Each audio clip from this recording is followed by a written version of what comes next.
9 घंटे की तवील दिमाग की सर्जरी, मरीज क्या करता रहा? इटली में दिमाग की घंटों तवील सर्जरी के दौरान एक मरीज सेक्सोफोन पर मनपसंद धुनें बजाता रहा। डॉक्टर की जानिब से 35 साल मौसीकार के दिमाग में रसूली तशखीस की गई थी, जिसकी सर्जरी के लिए वो अस्पताल आया। 9 घंटे पर मुश्तमिल दिमागी सर्जरी के दौरान मरीज ने 1970 की दहाई का मशहूर गाना लव स्टोरी की धुन बजाई और साथ ही वो इटली के कौमी तराने की धुन भी बजाता रहा।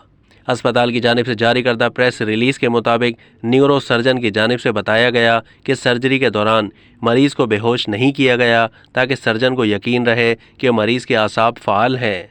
डॉक्टर्स ने मजीद बताया कि मरीज को सर्जरी के दौरान जगा कर रखने की एक बड़ी वजह दुरुस्त न्यूरल नेटवर्क का पता लगाना है, जो दिमाग के मुख्तलिफ फंक्शंस को कंट्रोल किए हुए है, जिसमें बोलने, देखने, हरकत करने और याद रखने समेत दीगर अफ़ाल शामिल हैं। मौसीकार की दिमागी सर्जरी कामयाब रही, अब वो एक आम सेहतमंद फर्द जैसी ज़िंदगी गुजार सकता है।